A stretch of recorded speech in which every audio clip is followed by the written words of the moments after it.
Hello guys, good morning all of you. I hope आप लोग होंगे स्वस्थ होंगे, मस्त होंगे। तो आज जैसा कि मैं इस हिस्ट्री की सीरीज़ में आज मेरा लेक्चर नंबर 6 का पार्ट 2 है, जिसमें मैंने पार्ट फर्स्ट में आधा चैप्टर से कवर किया था अशोका तक। उसके आगे मैं बात करूँगी और इसके पहले मैंने सारे चैप्टर्स कवर किए हैं 5 चैप्टर तक। 6 चैप्टर ये आज मैं कवर करूँगी और इसी तरह मैं सारे सब्जेक्ट के जो है सीक्वेंस वाइज सारे चैप्टर्स ले आऊँगी, मतलब हर सब्जेक्ट का जो है सीक्वेंस वाइज से पढ़ाऊँगी और जिससे आपको कम्पिटिटिव हेल्प उसमें एग्ज़ाम्स में हेल्प मिलेगी। और जो वन डे एग्ज़ाम है उसमें भी काफ़ी हेल्पफुल होगा, बिकॉज उसमें भी बहुत ज़्यादा मतलब लेक्चर वाइज, उसमें लेक्चर वाइज तो नहीं, उसमें टॉपिक वाइज या फैक्चुअल क्वेश्चंस ही आते हैं। बट ये होता है अगर आप इसे डिटेल्ड पढ़ेंगे तो आपको भूलने के चांसेस कम हो जाते हैं, कन्फ्यूज़न कम होती है, क्योंकि होता है कि आप पूरी स्टोरीज समझ चुके होते हैं, तो जिससे थोड़ा सा अंडरस्टैंडिंग अच्छी हो जाती है, बार बार उसे याद करने की ज़रूरत नहीं पड़ती, जो कि माइंड में स्टोरीज मेकअप हो जाती है, तो जिसके थ्रू थोड़ा सा कन्फ्यूज़न नहीं होती है एग्ज़ाम हॉल में या फिर ऐसे भी क्वेश्चन देखने पे अटेम्प्ट करने में। ये फिर सारे ऑप्शन एक जैसे ही नहीं लगते, इसमें डिफरेंट ही लगते कि आंसर आ रहा है, तो इसलिए ये हेल्पफुल होता है। तो मैं आपको सजेस्ट करूँगी जो वन डे एग्ज़ाम की प्रिपरेशन कर रहे हैं उनके लिए भी, और जो यूपीएससी और स्टेट पीसीएस के लिए मोस्ट इम्पॉर्टेंट है, क्योंकि उसमें तो फैक्चुअल और कॉन्सेप्चुअल दोनों आता है। उसमें स्टोरीज यानी कि होता क्या है, अगर फैक्चुअल में देखा जाए तो अगर जैसे वन डे एग्जाम्स में होता है तो बस ऑप्शन ही होता है, ऑप्शन में 2-3 वर्ड्स का मैक्सिमम होता है, नहीं तो 2 वर्ड्स का होता है, मिनिमम 1 वर्ड का भी आ जाता है बस। बट बेसिकली अगर उसमें देखा जाए स्टेट पीसीएस में या फिर यूपीएससी में, तो उसमें लेंदी क्वेश्चंस पूछे जाते हैं। यूपीएससी में तो बहुत ज़्यादा लेंदी होते हैं, 4 ऑप्शन यानी 4 एक कॉन्सेप्ट बिल्ड करते हैं अगर इसको समझा जाए तो इस तरीके से थोड़ा सा हार्ड पड़ता है। इसलिए अगर मैं सजेस्ट करूँगी, अगर जो वन डे एग्ज़ाम की प्रिपरेशन करें वो लेक्चर उनके लिए भी मोस्ट इंपॉर्टेंट है, देख सकते हैं। और स्टेट पीसीएस और यूपीएससी के लिए तो है ही ये लेवल। तो इस तरीके से आज मैं पार्ट 2 पे बात करूँगी, देखते हैं क्या क्या है इसमें। तो जैसा कि आप देख सकते हैं कि ये कौन कौन से चैप्टर मैंने कवर किया। फर्स्ट चैप्टर है और सेकंड प्री हिस्टोरिक इंडिया है, और हड़प्पन कल्चर की बहुत बात की, जो कि मोस्ट इंपॉर्टेंट चैप्टर, बहुत ज़्यादा क्वेश्चन उससे पूछे जाते हैं। हड़प्पन कल्चर यानी आईबीसी इंडस वैली सिविलाइजेशन से, और सेकंड वैदिक कल्चर से भी बहुत इंपॉर्टेंट है, और जैनिज्म बुद्धिज़्म भी। तो ये एंशेंट हिस्ट्री है जिसमें बहुत ज़्यादा क्वेश्चन रिलेवेंट पूछे जाते हैं, वो यूपीएससी में भी देख लीजिए, स्टेट पीसीएस में भी देख लीजिए एनीवन। और उसके साथ साथ जो वन डे एग्जाम्स होते हैं उसमें तो बहुत ज़्यादा पूछे जाते हैं। तो और मैंने इसमें राइज ऑफ मगधा और अलेक्जेंडर्स इन्वेजन कवर किया है। ये मौर्यन एम्पायर का पार्ट 2 है, तो इस पर बात करें चलिए जो है।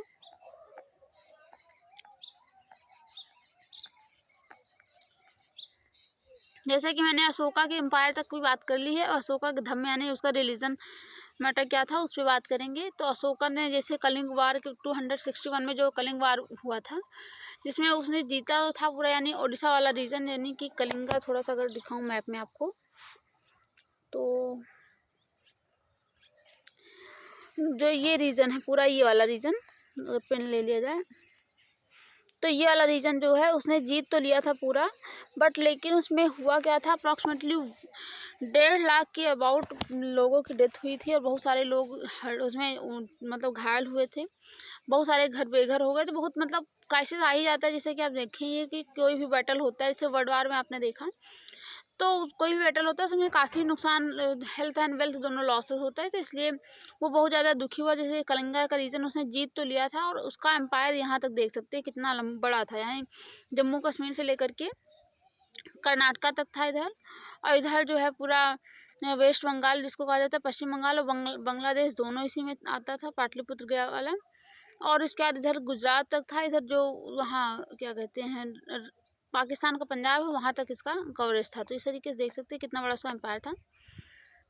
तो धम्मा में बात करें हम, तो अशोकास धम्मा यानी अशोक ने एक धर्म, मतलब पहली बात तो उसने बुद्धिज़्म को फॉलो किया था, और बुद्धिज़्म के थ्रू एक नया धर्म इशू किया था। जैसे कि अकबर को आप जानते हैं कि उसने दीन ए इलाही धर्म अपना लॉन्च किया था, यानी कि अपना पर्सनल धर्म उसने बनाया था, जो थोड़ा सा हर धर्म से रिलेवेंट था, और थोड़ा थोड़ा सा डिफरेंस भी था, यानी कि इसमें हर धर्म की अच्छाइयाँ ली गई थी। उसी तरीके से धम्म इन्होंने बनाया था। तो धम्म पे बात करें तो आल दो सोकास embraced Buddhism and took efforts to the spread Buddhism, यानी उन्होंने बुद्धिज्म को फैलाने के लिए भी काफ़ी एफर्ट्स किया। जैसे कि उसके लिए पॉलिसी ऑफ धम्म की पॉलिसी बनाया, और विदेशों में फैलाया। उसके बाद उन्होंने it was life and code of conduct and set of principles to be adopted and practice by the people at large. उन्होंने मतलब उसके लिए कुछ प्रॉपर कोड ऑफ कंडक्ट भी बनाए, कुछ सिद्धांत उसके दिए जो जिसे लोग थोड़ा सा अडॉप्ट करें, उससे मतलब इन्फ्लुएंस हों। आगे हम बात करें तो मेन फीचर्स क्या क्या थे इस धर्म के जो अशोका धर्म था। फर्स्ट था सर्विस टू फादर, ये मोस्ट इंपॉर्टेंट है। इसका होता क्या है, इसे फैक्चुअल में थोड़ा सा बता दूँ रिलेवेंसी। तो रिलेवेंसीज की बता दूँ कि जैसे वन डे क्वेश्चंस में होता है, थोड़ा सा पूछ लिया जाता है ये जिसके धर्म में था कि नहीं था, और जिसमें अगर देखा जाए यूपीएससी और स्टेट पीसी में जिसमें लेंदी पूछा जाता है, हो सकता है पूरा ने टॉपिक ही दे दिया जाए, या फिर आर्ट एंड कल्चर में भी पूछ लिया जाता है, तो उसे थोड़ा सा आप याद रख सकते हैं। तो बात करें service to father of mother, यानी उन्होंने कहा कि अपने मम्मी पापा यानी अपने पेरेंट्स की सेवा करना, अहिंसा की प्रैक्टिस करना, यानी हिंसा नॉन वायलेंस मतलब करना है, वायलेंस नहीं करना है। दूसरी बात लव ऑफ ट्रूथ, यानी जो भी प्रेम है वो सत्य है, उस पर विश्वास करना है। Reverence of teachers and good treatment of relative, यानी अपने टीचर्स की एक तरीके से मोरल उन्होंने दिया था कि यानी अपने टीचर की रिस्पेक्ट करना है, अपने रिलेटिव्स की रिस्पेक्ट करना, अपने पेरेंट्स की सेवा करना है, और उसके बाद अहिंसा की प्रैक्टिस करना है। लव मतलब प्रेम में विश्वास, सत्य दिखाना है, यानी कि एक तरीके से मोरल वैल्यूज़ की बात करता है, जो कि आज हम एथिक्स में पढ़ते हैं। तो वो उन्होंने कहा जो कि ज़रूरी भी अपने लाइफ में, यानी पर्सनल लाइफ में जो ये सारी चीज़ें इंपॉर्टेंट भी हैं, वो हमें सिखाता है। नेक्स्ट हम बात करें तो provision of animal sacrifices and festive gatherings and avoiding expensive meaningless ceremonies and rituals. इन्होंने यानी कि पहली बात तो उन्होंने कहा कि जो सैक्रिफाइसेस होती हैं एनिमल्स की, यानी कि जो बलि दी जाती है, जैसे कि यज्ञ होता है तो उसमें जानवरों की बलि दी जाती है, बहुत मेनी ओकेजन्स में, कुछ हिंदू धर्म में भी फॉलो किया जाता है, कुछ अदर धर्म में, तो वो इन्होंने रोका कि जो है सेक्रीफाइसेस नहीं करना है। और फेस्टिव गैदरिंग्स यानी जो बहुत ज़्यादा इकट्ठा होकर के लोग मनाते हैं, वो सारी चीज़ें नहीं करनी, अवॉइड करना एक्सपेंसिव मीनिंगलेस जो सेरेमनीज होती हैं उसमें बहुत ज़्यादा जो खर्च करते हैं, वो सारी चीज़ें इन्होंने कहा कि अवॉइड करें। जैसे को सपोज दैट आज का देखा जाए तो मैरिज में बहुत ज़्यादा खर्च होता है, तो ये इन्होंने कहा कि कोई ज़रूरी नहीं कि इतना ज़्यादा मैरिज में या किसी भी ऐसे ओकेजन पे इतना ज़्यादा खर्च करें कि हमें गरीबी का सामना करना पड़े। उससे ठीक हमें अपने लिमिटेड ही रिसोर्स का यूज़ करना चाहिए। तो इस तरीके से उन्होंने बात करी। और थर्ड इन्होंने कहा efficient organisation of administration in the direction of social welfare and maintenance of contact and people through the system of yatras, यानी इन्होंने कहा कि एक एडमिनिस्ट्रेशन, एक ऑर्गेनाइजेशन बनाया सोशल वेलफेयर के लिए, इन्होंने काम किया, कांस्टेंट उनके बिलीव को मेंटेन किया, और आगे इन्होंने इन सब चीज़ के लिए इन्होंने धम्म यात्राज बनाया, यानी कि इन्होंने कहा कि कोई ऐसा डिपार्टमेंट होगा जो कि मतलब इन सब की देखभाल करे, जो चीज़ें मैं कह रहा हूँ वो सारी चीज़ें इम्प्लीमेंट होती कि नहीं, तो ये सारी चीज़ें जो उन्होंने किया, तो एक सिस्टम बनाया जिसको धम्म यात्रा कहा गया। तो धम्म यात्रा के थ्रू इन्होंने social direction of social welfare का काम किया, उसके जो है उनको विश्वास को मेंटेन रखा, तो इस तरीके से किया।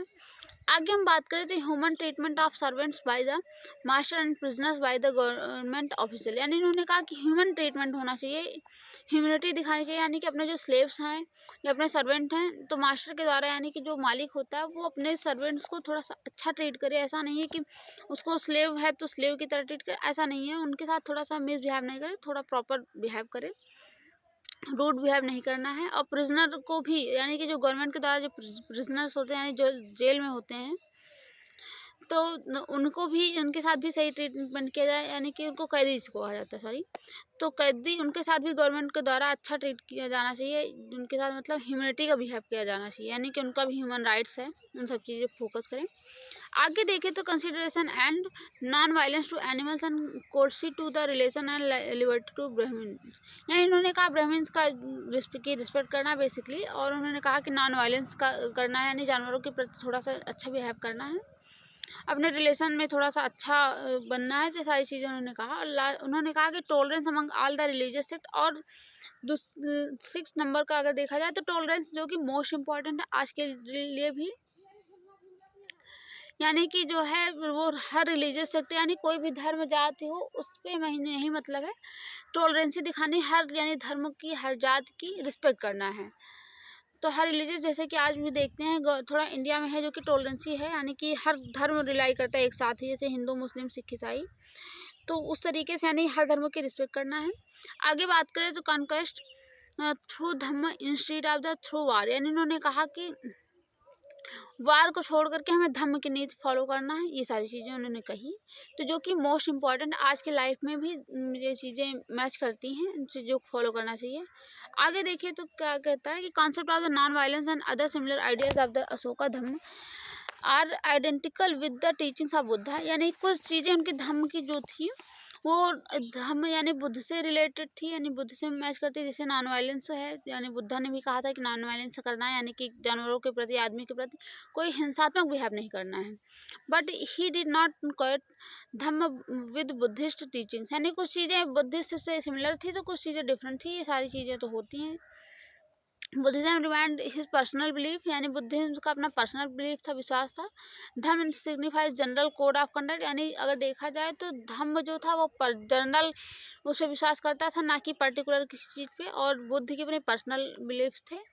आगे हम बात करें तो Ashoka wish this Dhamma should spread through our social level, उन्होंने सभी सोशल लेवल में इसे फैलाया धम्म, यानी आप भी देख सकते हैं इसके फीचर्स के अकॉर्डिंग कि धर्म अच्छा था, यानी कि हर धर्म से रिलेटेड, जैसे हो अकबर ने किया था कि हर धर्म यानी 3-4 धर्म जो भी उस टाइम थे तो उनको बुला करके उनसे उन्होंने बात की, उसके बाद जो अच्छाइयाँ थी उनको समेट करके एक धर्म बना लिया, तो उसी तरीके से धर्म भी था। एस्टिमेट ऑफ अशोका, यानी अशोका के बाद बात करें तो Ashoka was the greatest king, यानी इसको ग्रेटेस्ट किंग कहा जाता है, surpassing Alexander the Great and Julius Caesar and other renowned emperor of the world, यानी अगर देखा जाए तो उसका कंपेरिजन किया जाता है अलेक्जेंडर से और जूलियस सीजर से। ये सारे जो उस टाइम पे उनके कंटेम्प्रेरी राजा थे, यानी कि कंटेम्प्रेरी नहीं कह सकते, बट ये था कि उस टाइम के जो राजा यानी महान थे तो उनसे कहा जाता है, यानी कि जैसे कि अलेक्जेंडर को कहा जाता है कि बहुत महान राजा था, यानी कि वो कभी भी युद्ध हारा नहीं, और फाइनली उसने उसका विश्व विजेता बनने का सपना था, उसने काफ़ी देशों को जीता था। लेकिन अशोक ने तो काफ़ी देश को नहीं जीता, बट एम्पायर बिल्डिंग की और एक अच्छा राजा बना, तो इस तरीके से उनका कंपेरिजन भी किया जाता है। According to H.G. Wales, H.G. Wales जो हैं, जो कि एक हिस्टोरियंस हैं, उन्होंने क्या कहा कि amid the 10th and 1000th of name of monarch that crowd the columns of the history, the name of Ashoka shine and shine almost the alone star, यानी इन्होंने कहा 10 या 10,000 राजाओं की भीड़ में भी अशोका का नाम एक स्टार की तरह चमकता है, एक अलग ही चमक है उसमें। और उन्होंने कहा Ashoka was to his idols, यानी अशोका सही एक आदर्श थे सच में। He was not a dreamer but a man of practical genius, उन्होंने यानी कि ड्रीम सिर्फ नहीं देखने वाले, उन्होंने प्रैक्टिकली सच करके दिखाया, जो भी उनका था, यानी ड्रीम तो होता ही लेकिन उन्होंने उसको सच किया। His Dhamma is so universal that it appeals to humanity with today, यानी इसका धर्म अगर देखा जाए आज भी यूनिवर्सली रिलेवेंट भी है। Example history for the his violent administration and also following the policy non aggression but after his victory in war, यानी इन्होंने जीता तो था बट उन्होंने लास्ट में मतलब सब कुछ उन्होंने एक तरीके से सेक्रीफाइस किया, यानी कि छोड़ दिया। His central idea was the promote welfare and humanity, और फाइनली इन्होंने वेलफेयर ह्यूमनिटी पे बात की, यानी उसको प्रमोट किया। इन्होंने कहा कि ये मानवता ही सब कुछ है, उसके कल्याण के लिए उन्होंने कार्य करना स्टार्ट किया। आगे हम बात करें तो लेटर मौर्य की, तो उनके बाद यानी कि अशोक के बाद उनका जो टाइम पीरियड था जो राजा मतलब राज्य का, उसको लेटर मौर्य यानी बाद के मौर्य ने क्या किया, तो अगर देखा जाए तो अशोकास डेथ 232 BC में हो गई थी, followed by division of the Maurya empire into 2 parts, यानी कि मौर्य एम्पायर 2 पार्ट में डिवाइड हो गया। फर्स्ट देखा जाए तो वेस्टर्न और सेकेंड देखा जाए ईस्टर्न, इस तरीके से डिवाइड हो गया। The western part was ruled by the Kunal, western के राजा कुणाल थे जो कि इनके पुत्र थे, और son of the Ashoka, and eastern part of the Dasharath, Dasharath इनके जो ग्रैंड सन थे, जो है ईस्टर्न उनके हाथ में आ गया, सॉरी दशरथ। तो उसके बाद one of the grand son of Ashoka due to the Bactrian invasion, यानी बैक्टीरियन इन्वेजन बढ़ गया था। The western part of the empire collapse, यानी वेस्टर्न यानी इनके पुत्र जो कुणाल का था वो एम्पायर वो कोलैप्स हो गया वेस्टर्न से बैक्टीरियन के इम्पैक्ट से। The eastern part was the intact under the संप्रति सक्सेसर ऑफ द दशरथ, यानी इसके सक्सेसर दशरथ थे तो उन्होंने कुछ हद तक इसको कंट्रोल किया। The last modern king the Brihadratha who was assassinated by the Pushyamitra Shunga, यानी फाइनली फिर धीरे धीरे ये ईस्टर्न राज्य कुछ दिन तक बचा रहा, लेकिन लास्ट में जो उनके मतलब परपोते क्या कह सकते हैं, जो कि लास्ट किंग थे, तो वो बृहरथ थे, उन्होंने फाइनली उनको असैसिनेट, उनको मार करके पुष्यमित्र शुंग ने राज्य को हड़प लिया। तो इस तरीके से मौर्यन डायनेस्टी खत्म हुई। अब मौर्यन डायनेस्टी के कुछ फीचर्स पे हम बात कर लेते हैं, जैसे कि उनका एडमिनिस्ट्रेशन कैसे था, उनका आर्ट एंड कल्चर कैसे था, उस पर बात करते हैं। तो मॉडर्न एडमिनिस्ट्रेशन यानी जिसमें सेंट्रल गवर्नमेंट यानी जैसे गवर्नमेंट होती फाइनली आज भी है कि यानी 3 उसमें होती है, सॉरी यहाँ बना देते हैं। तो ये एक सेंट्रल हो गई, फिर स्टेट लेवल हो गई, फिर लोकल लेवल हो गई। इस तरीके से गवर्नमेंट तभी भी बटी हुई थी। अगर सेंट्रल की बात करें तो ascendancy Mauryas has result in the triumph of monarchy in India, यानी कि मोनार्की तो पूरी तरीके से थी, क्योंकि अशोक राजा थे या फिर चंद्रगुप्त राजा थे, उसके पहले बिंदुसार राजा थे, तो इस तरीके से। उसके बाद देखो कुणाल राजा थे, इस तरीके से थे। नेक्स्ट हम बात करें तो other system like the republics and oligarchies and were prevalent in the pre modern India had collapse, यानी कोलैप्स होने से पहले धीरे धीरे मोनार्की सिस्टम थोड़ा सा रिपब्लिक में भी डेवलप हो गई, ओलिगार्ची यानी कुछ लोगों का भी शासन हो गया। Although Kautilya had the foremost political theorist of the ancient India, did support the monarchical form of the government, यानी कौटिल्य का देखा जाए तो इन्होंने मोनार्कल सिस्टम को सपोर्ट किया था एंशियंट इंडिया में। He did not stand for the royal absolutism. He advocated that the king should take advice of the ministry and in running administration. इन्होंने कौटिल्य का अगर देखा जाए तो उन्होंने कहा था कि एक मिनिस्ट्री होगी जो कि एडवाइस करेगी एडमिनिस्ट्रेशन में, उसके यानी कि क्या क्या हमको सही करना है, क्या नहीं करना चाहिए, ये सारी चीज़ें। जैसे कि करंट टाइम में अगर देखा जाए, करंट टाइम के उससे कंपेरिजन किया जाए, जैसे प्राइम मिनिस्टर होता है, यही सेंट्रल गवर्नमेंट है, स्टेट गवर्नमेंट होती है, लोकल गवर्नमेंट होती है। जो सेंट्रल में अगर देखा जाए तो प्राइम मिनिस्टर ही वो होता है, मेन होता है। अगर यानी कि देखा जाए तो राष्ट्रपति जो कि नॉमिनल वो होता है, यानी नाम तो उसी के नाम पे चलता है पूरी सरकार, लेकिन सही सही डिसीजन मेकिंग प्राइम मिनिस्टर की होती है। प्राइम मिनिस्टर के कुछ मेन काउंसिलर्स यानी कि कुछ मिनिस्टर्स होते हैं, तो उसको काउंसिल कहा जाता है, तो वो सारे इनको असिस्ट करते हैं। तो उसी तरीके से उन्होंने भी कहा था, therefore the council of minister called Mantri Parishad assist king of the administration matters, यानी जैसे कि आज के जो है वो मिनिस्टर्स जो होते हैं, काउंसिल ऑफ मिनिस्टर, वो सारे राष्ट्रपति को सजेस्ट करते हैं, एडवाइस करते हैं। उसी तरीके से उस टाइम में भी काउंसिल ऑफ मिनिस्टर थे जो कि किंग को एडमिनिस्ट्रेशन में हेल्प करते थे, असिस्ट करते थे। आगे हम बात करें तो इट कंसिस्ट ऑफ द पुरोहित, यानी कि जो उनका काउंसिल ऑफ मिनिस्टर थे उसमें पुरोहित थे, महामंत्री, सेनापति एंड युवराज, जैसे कि आज का उसमें होता है कि डिफेंस मिनिस्टर, फाइनेंस मिनिस्टर, ये सारे होते हैं। तो उसी तरीके से पुरोहित थे। पुरोहित यानी कि देखा जाए तो एक रिलीजियस सेक्ट होता है, रिलीजियस वो होता है हेड जिसको कहा जाता है, और एक महामंत्री होते हैं, यानी सभी मंत्रियों में एक सबसे उच्च होता है, यानी कि वो सारे मंत्री को हैंडल करते हैं। उसके आगे नीचे सेनापति होता है। सेनापति का होता है कि वो सारी सेनाओं को हैंडल करता है, यानी जितनी राजा की फोर्स होती है। जैसे कि अगर आज देखा जाए तो ओवरऑल तो प्राइम मिनिस्टर होता है, लेकिन उनके नीचे तीनों सेनाओं की जो है chief of marshal, chief of general, chief जो है एयर चीफ, इस तरीके से होते हैं। तो उसे सेनापति एंड युवराज, और युवराज होता है राजा का पुत्र, ये सारे मिलकर के काउंसिल ऑफ मिनिस्टर तैयार करते थे, यानी 4 लोग मिलकर के, और राजा तो खुद ही होता था।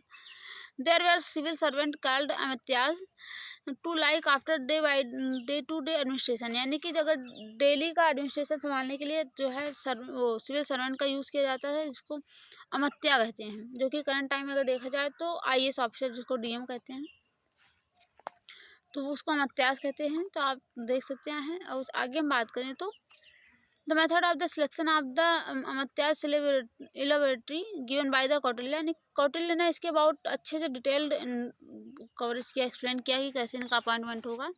Ashoka appointment dhamma mahamatras to supervise the spread of dhamma, यानी अशोक ने एक नया कॉन्सेप्ट यानी एक नई पोस्ट बनाई थी, इसको धम्म महामत्राज की पोस्ट, जो धम्म को स्प्रेड करने में यानी कि उसको सुपरवाइज करता था, यानी धर्म फैल रहा है कि नहीं फैल रहा, क्या क्या इसमें चैलेंजेस आ रहे हैं, तो ये सारी चीज़ें वो सॉल्व करता था। आगे हम बात करें तो 10 the Mauryan state had a well organise civil service, यानी कि देखा जाए तो मौर्य ने एक सिविल सर्विस की जो है मतलब एक ऑर्गेनाइज्ड वे में कंप्लीट किया था। तो ये सारी बात उसके एडमिनिस्ट्रेशन की हो गई। अब थोड़ा सा हम रेवेन्यू गवर्नमेंट डिपार्टमेंट की बात करते हैं, उसके बाद आर्मी की बात करेंगे, फिर department of commerce and industry, फिर जुडिशियल एंड पुलिस डिपार्टमेंट, फिर सेंसस पे भी बात करेंगे, उसके बाद प्रोविंशियल एंड लोकल एडमिनिस्ट्रेशन पे, उसके बाद मौर्य के आर्ट एंड कल्चर पे बात करेंगे, जिसमें हम पिलर देखेंगे, उनके स्तूप्स देखेंगे, केव्स देखेंगे, cause for the decline of the Maurya, फिर मौर्य के फाइनली काजेस देखेंगे कैसे डिक्लाइन हो गया। तो इस तरीके से हम बात करेंगे। तो यहाँ देखें revenue department,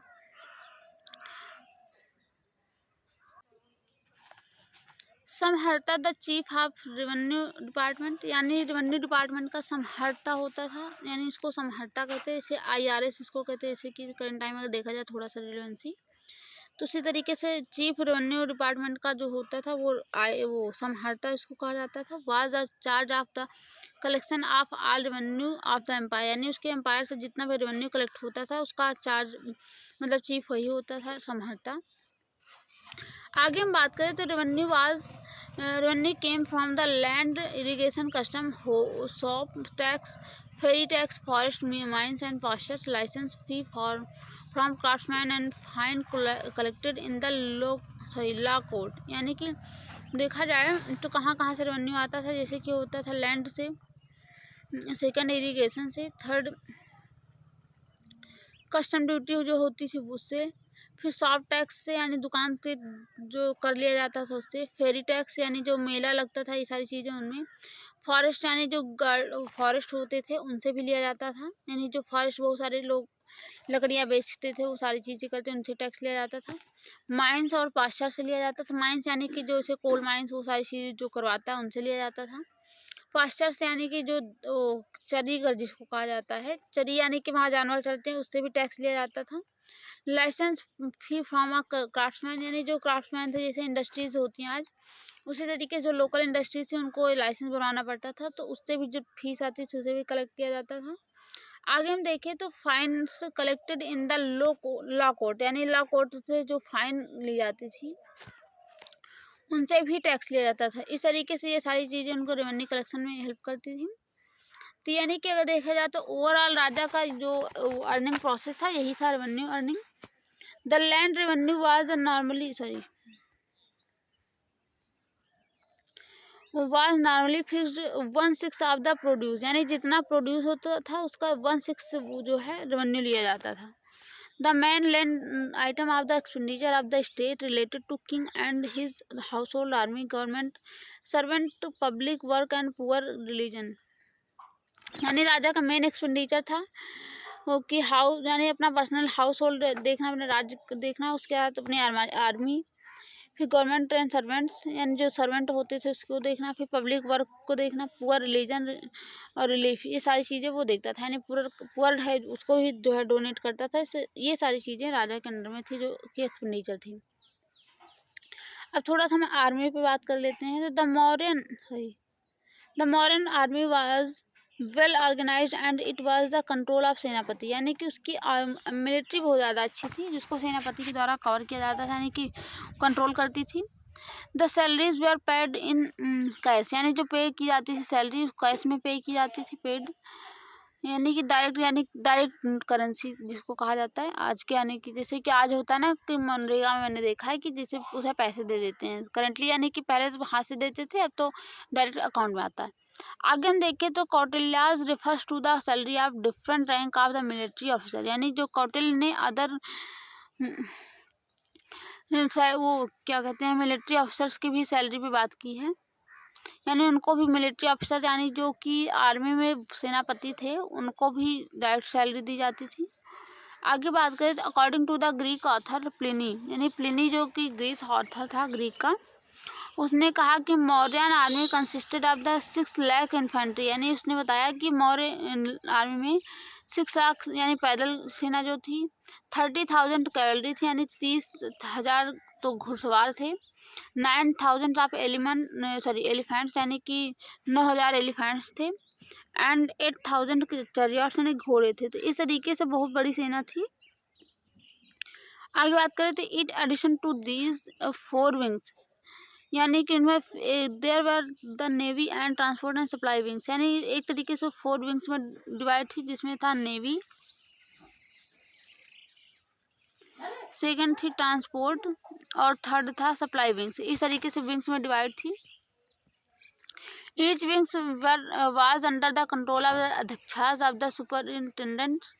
Megasneez mentioned 6 board of 5 members each to control the 6 wings of the military। यानी मेगास्नेज ने भी इनकी 6 विंग्स जो 6 विंग्स थे उसके बाद थोड़ा सा एक्सप्लेन किया है। और अदर रिसोर्स में भी मिलता है, जिससे पता चलता है कि इन्होंने एक अध्यक्ष यानी सुपरिंटेंडेंट नियुक्त किया था ये जो है चारों विंग्स के लिए। तो इस तरीके से उसकी आर्मी थी। अब हम डिपार्टमेंट ऑफ कॉमर्स इंडस्ट्री की बात करेंगे।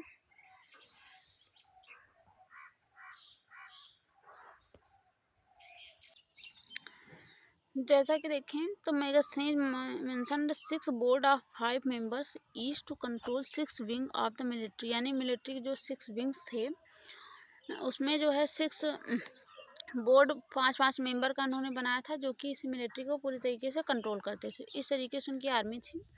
अब department of commerce and industry बात करें उस टाइम की इंडस्ट्रीज कैसे क्या थी। तो department had control the retail the wholesale price and goods and try to ensure their steady supply through its officer called adhyakshas. उन्होंने एक अध्यक्ष नियुक्त किया था जिसके थ्रू ये अपना इन्फ्लेशन रेट जैसे आज का है कवर करता है। तो उसी तरीके से जो है उस टाइम भी सब कुछ एक निश्चित प्राइस की जाती थी गुड्स एंड सर्विसेज की, तो उसी के थ्रू और वही देखभाल करता था, सुपरिटेंडेंसी यानी कि ऑब्जर्वेशन करता था। आगे हम बात करें तो it also control weight and measures, यानी कि उस टाइम वेट कितना होगा, मेजरमेंट कैसे होगा, तो उन सब चीज़ों पे भी कंट्रोल था। कस्टम ड्यूटीज भी लगाई जाती थी। रेगुलेटेड फॉरेन ट्रेड भी रेगुलेटेड किया जाता था उस पर, यानी लॉज बनते थे। तो इस तरीके से चीज़ें होती थी। अब थोड़ा सा हम जडिशियल सिस्टम पे बात कर ले, जडिशियल एंड पुलिस डिपार्टमेंट। तो Kautilya mention the existence of both civil and criminal laws, यानी कौटिल्य ने अपने अर्थशास्त्र में मेंशन किया दोनों सिविल लॉज पे भी क्रिमिनल लॉज पे भी क्या कैसे होगा, कितना मतलब न्याय मतलब वो पनिशमेंट करना, तो उन सब चीज़ों पर फोकस किया है। तो उससे हमें पता चलता है the chief justice of the supreme court at a capital was the called Dharmadhikarin, धर्म थिकारिन, जिसमें जैसे कि आज का सुप्रीम कोर्ट है उस तरीके से था। वो राज्य में यानी राजा ही सुप्रीम कोर्ट था, वही जो है वो डिसीजन देता था, जैसे कि आपने मूवीज़ में देखा होगा ये सारी चीज़ें। There were also subordinate court at the provincial capital and district under the amatyas, यानी अमात्याग यानी जिसको डीएम कहा जाता है आईएएस, उसके अंडर में भी डिस्ट्रिक्ट कोर्ट होते थे और कुछ कैपिटल कोर्ट भी थे। सॉरी, कैपिटल कोर्ट तो राजा के पास था, यानी कि जो डिस्ट्रिक्ट कोर्ट और कुछ प्रोविंशियल कोर्ट भी थे। Different kind of the punishment such जैसे fine, imprisonment, mutilation and death were the given of to the offenders, यानी कि कुछ केसेस में डेथ सेंटेंस दिया भी जाता था और इम्प्रिजनमेंट यानी कुछ सेंटेंस में जेल में डाला जाता था, कुछ कंडीशंस में फ़ाइन लगा करके हो जाता था। इस तरीके से डिफरेंट अकॉर्डिंग टू कंडीशन उनको दिया जाता था। नेक्स्ट पे देखें तो torture was the employed to extract truth, यानी जो है जो एम्प्लॉयड थे उनको टॉर्चर भी किया जाता था। तो police station were found in the all principal centre,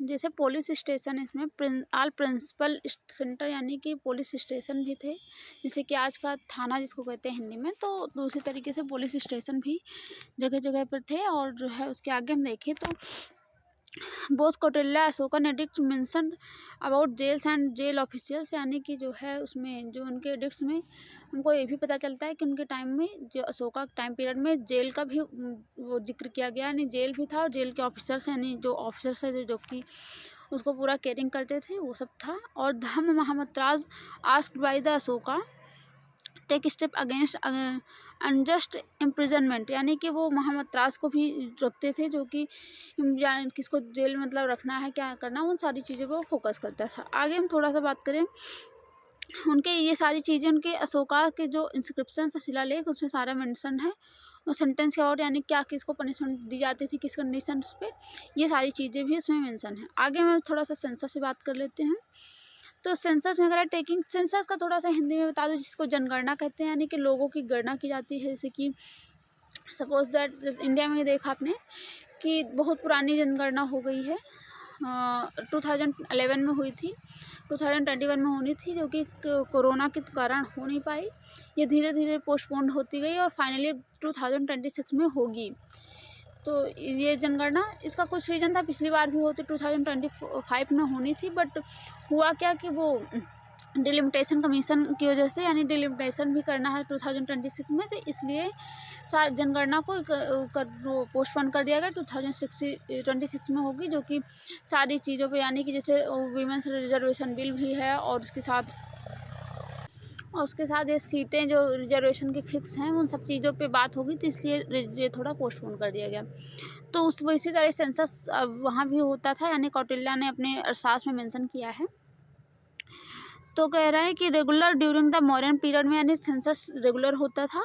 village officials were to be number the people along with the other details and like their caste and occupation, यानी कुछ चीज़ों का, जैसे जनगणना में आज 4 चीज़ें ली जाती है, एजुकेशन ली जाती है, फैमिली मेम्बर्स लिया जाता है, इकोनॉमी जो है इनकम लिया जाता है।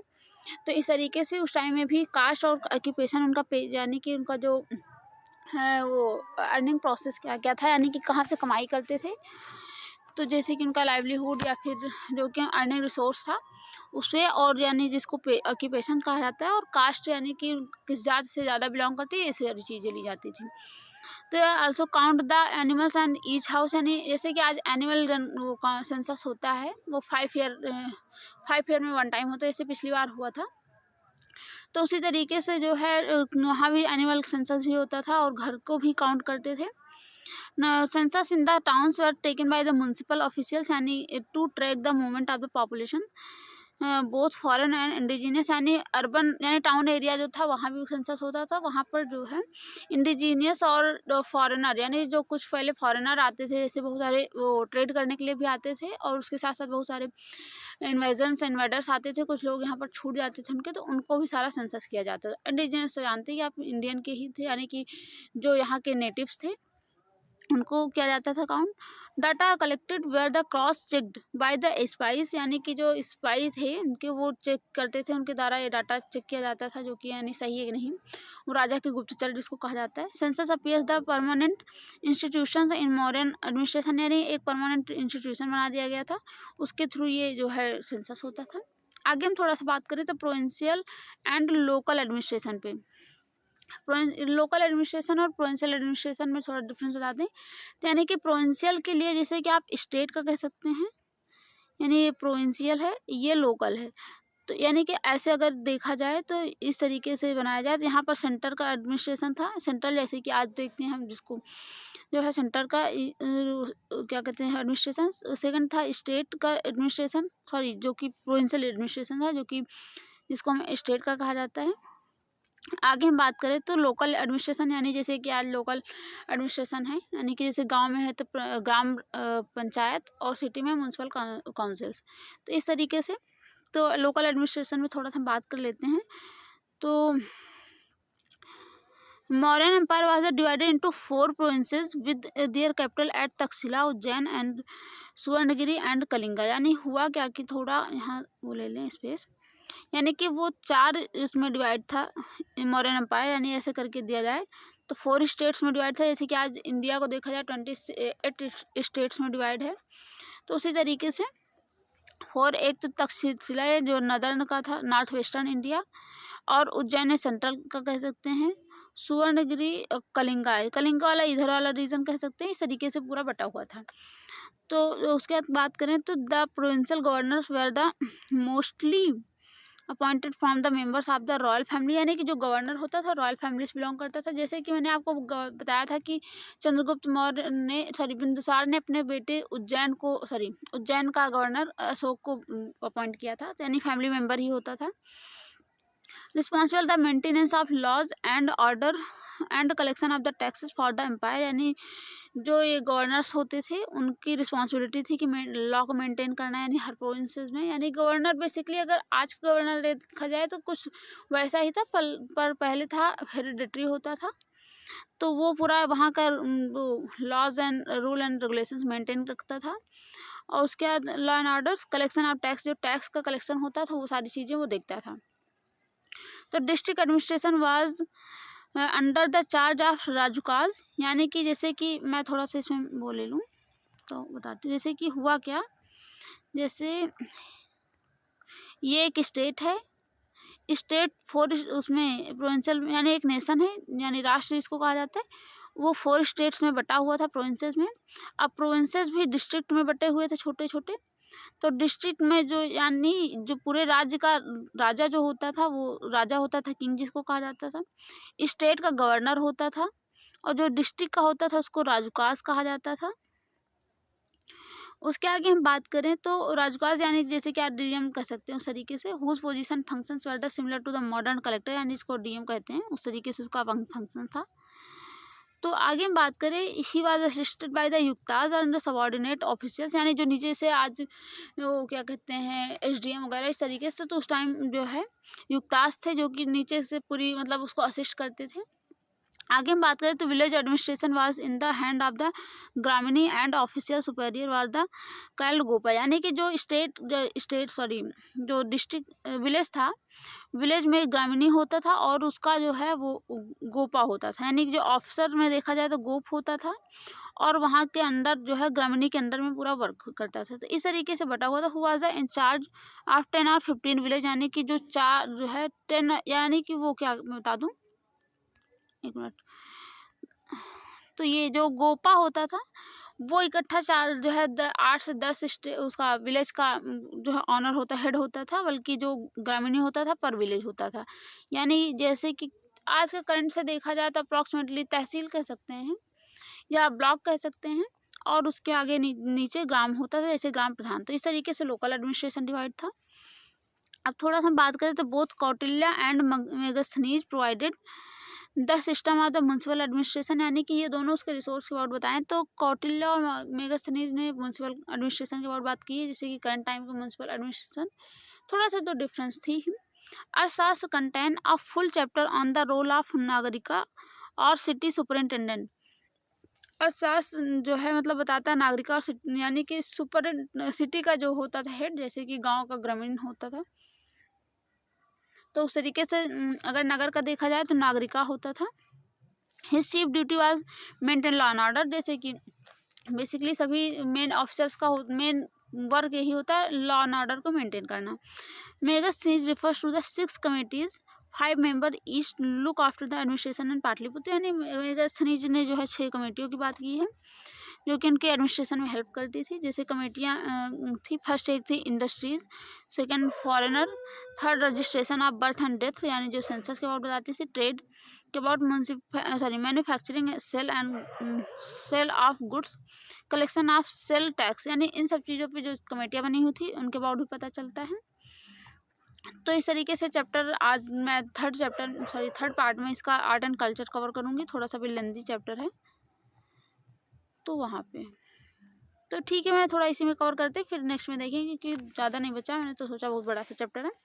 थोड़ा सा आर्ट एंड कल्चर पे बात कर लेते क्योंकि बहुत ज़्यादा प्रॉस्पेरस था उस टाइम, एक यूनिक था क्योंकि उस टाइम इमर्जिंग थी बहुत ज़्यादा कोई आर्ट एंड कल्चर का डेवलपमेंट नहीं हो चुका था, तो उस टाइम के अकॉर्डिंग बहुत अच्छा था। जैसे कि आज भी आप देखेंगे बहुत चीज़ें, तो जैसे कि आपको थोड़ा सा आर्ट एंड कल्चर के उसमें बता दें जो कि थोड़ा सा आपको भी क्यूरियोसिटी लगेगी, यानी जो कि जैसे सारनाथ है जो वाराणसी का, जहाँ से जैसे आप सिक्के में देखते हैं भारत का उसमें बना हुआ सारनाथ का वो पिलर का, तो वो जिसमें 4 शेर हैं वो सारी चीज़ें, तो वो इन्हीं से लिया गया है, तो जो कि मोस्ट इम्पॉर्टेंट है। तो उस पर थोड़ा सा आर्ट एंड कल्चर बात कर लेते हैं।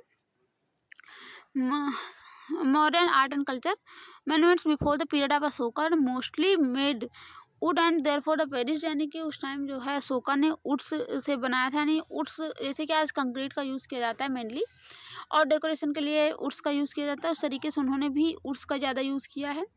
Use of stone started from the time of Ashoka, लेकिन अशोका उसके पहले तो वुड्स का ज़्यादा यूज़ होता था, लेकिन अशोका के टाइम पीरियड से जो है स्टोन का भी यूज़ होने लगा। Enormous monuments of Ashoka only a few have remind, यानी कुछ ही बचे हुए हैं, बहुत ज़्यादा खत्म हो गए क्योंकि सोच सकते आपको देख सोच कर के हैरानी होगी 261 BC उसके पहले की बात है।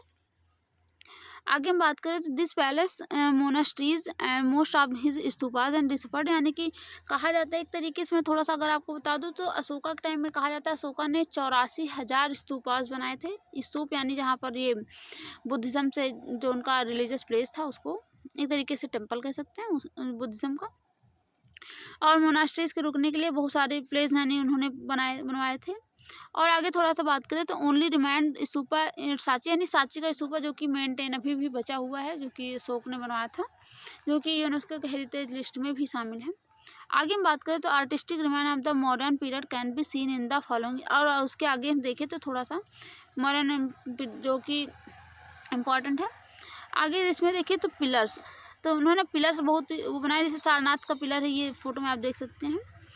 तो उसमें होता है pillar erected by the Ashoka furnish the finest specimen of the modern empire, ने बहुत ज़्यादा एक इतना क्लियर कार्विंग करके बनाया गया था, बिल्कुल जो है फाइन डिजाइन जिसको कहा जाता है। आगे हम बात करते हैं Ashokan pillar with the inscription were found in the places like Delhi, Allahabad, Rummindei, Sanchi, Sarnath, यानी कुछ मेन प्लेसेस पे इनके पिलर्स जो पाए गए एज लाइक इंस्क्रिप्शन यूज़ किया गया था, जिसमें जो है अशोका ने इन पिलर्स को मतलब लगवाया था, जिसमें इंस्क्रिप्शन करवाया था, या अपने राज्य के अबाउट या कुछ भी, जैसे कि अभी भी गवर्नमेंट लगवाती है तो इस तरीके से इंस्क्रिप्शन उन्होंने शिलालेख एक तरीके से यूज़ किया था।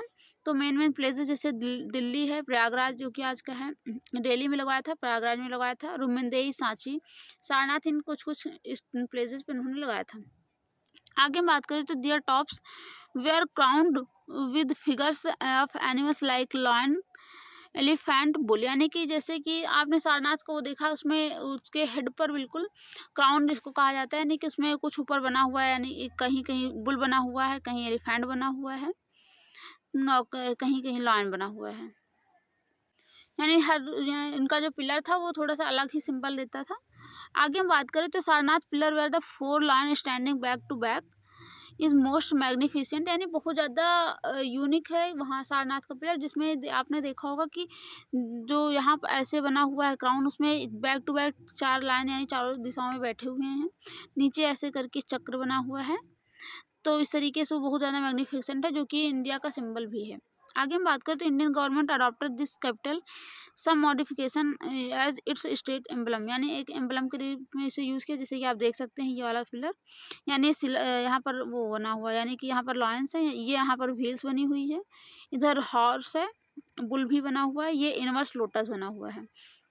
तो इस तरीके से अब थोड़ा सा अशोका के जो है स्तूप पे बात कर लेते हैं। तो Ashoka built a number of stupa throughout the empire, but majority of them were destroyed during the foreign invasion, यानी कि फॉरेन इन्वेजन बहुत ज़्यादा हुए जिसकी वजह से डिस्ट्रॉयड हो गया। जैसे कि मैंने आपको बताया, कहा जाता है कि अशोका ने 84,000 स्तूप्स बनाए थे, और जिसमें से कुछ ही अभी जीवित हैं, मतलब बचे हुए हैं। Best example famous Sanchi stupa है, जो कि massive dimensions, it was originally built the bricks, यानी जो ब्रिक यानी ईंटों से बना हुआ है, in large after the time of Ashoka, यानी बहुत बड़ा स्तूप है। आगे हम बात करें तो केव्स पे, तो केव्स उन्होंने बनवाया था, केव्स बेसिकली उन्होंने बनाया था भिक्षुओं के रहने के लिए। तो caves presented the Ajivikas by Ashoka and his son Dasharatha remind the important heritage of Maurya, यानी केव्स की बनवाया क्या था, जैसे केव्स होती हैं तो उसमें पत्थरों को कटवा करके उसको डेकोरेट करवा के एक तरीके से रहने के लिए बना दिया था। इन्होंने, उनके पुत्र दशरथ ने भी ये काम किया था। आगे हम देखें तो दियर इंटीरियर वॉल्स वर पॉलिश्ड लाइक मिरर, यानी कि उसके जैसे बताया कि उसे पॉलिश इस तरीके से की गई जैसे कि मिरर की तरह वो चमकती हैं। केव्स बात करें, आगे हम बात करें this were meant to be residence of the monk, यानी वो रहने के लिए मॉन्क के जो भिक्षु होते थे उनको रहने के लिए बनवाया था। The caves are at Barabar hills near Bodh Gaya and sorry as wonderful pieces of the modern architecture, यानी कि बाराबार हिल्स की जो गुफा है बोध गया में है, बहुत ज़्यादा मैग्निफिसेंट है, यानी बहुत वंडरफुल है, देखने में बहुत मतलब अच्छी है। शायद उसको भी यूनेस्को के हेरिटेज लिस्ट में शामिल किया गया है, थोड़ा सा मुझे कंफर्म नहीं है, आप देख करके वो कर लीजिएगा, कमेंट करके बताइएगा। आगे थोड़ा मैं बात करूँ तो causes for the decline of the Mauryas, अब थोड़ा मौर्य के जो है डिक्लाइन पे बात कर लेते हैं, क्या क्या रीज़न थे जिससे मौर्य डायनेस्टी इतनी बड़ी डिक्लाइन हो गई। तो cause for the decline of the Mauryan empire have been widely debated by the scholar, यानी कि सब स्कॉलर्स के डिबेट में अभी कॉन्फ्लिक्ट है कि रीज़न, प्रॉपर रीज़न क्या था। इसमें से कुछ रीजन पे हम बात करें तो traditional approach attribute the decline of the Ashoka's policies and his weak successor, यानी कि पहला तो था कि अगर फर्स्ट उस पर बात करें अशोका के, तो अशोका ने जो ये धम्म से सॉरी भेरी घोष से धम्म घोष की तरफ जाने का वो किया था ट्रांसफॉर्मेशन, यानी कि इन्होंने कहा था कि हम अब युद्ध नहीं करेंगे, तो एक उसकी पॉलिसी थी, यानी सडनली इतना बड़ा युद्ध करके और सडनली उन्होंने छोड़ दिया था। और सेकेंड रीज़न उनका था कि उनके जो सक्सेसर थोड़ा वीक थे, जिसके वजह से जो फॉरेन इन्वेडर्स आए, उन्होंने इन्वेजिंग किया और पूरी तरीके से इसको डिस्ट्रॉय कर दिया।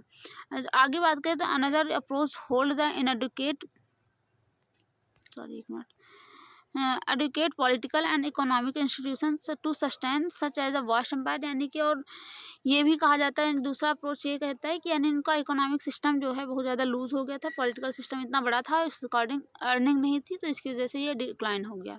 तो कुछ रीजन तो रहे ही हैं, यानी कि इसमें सबसे बड़ा रीज़न तो ये माना जाता है कि उनके सक्सेसर वीक थे।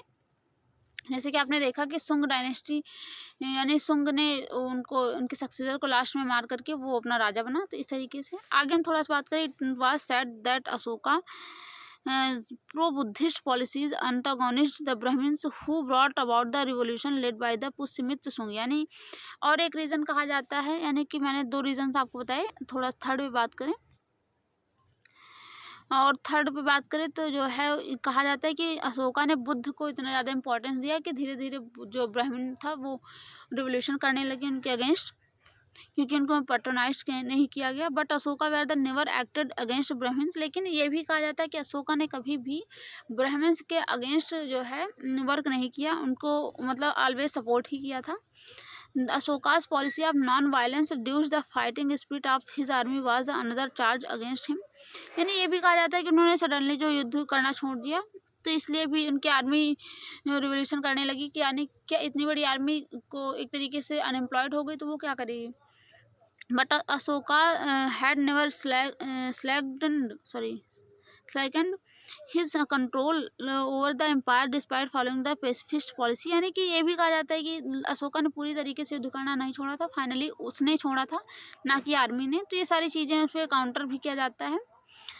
They are for solely blaming Ashoka for the decline of the Mauryan Empire may not be correct because Ashoka was more a pragmatist than in the idealist, यानी कि कहीं ये सारी चीज़ें वो काउंटर भी करती हैं कि ये पूरी चीज़ें सही नहीं हैं, क्योंकि अशोक जो था वो प्रैग्मेटिस्टिक था, ना कि आइडियलिस्टिक, इतना आदर्शवादी भी नहीं था।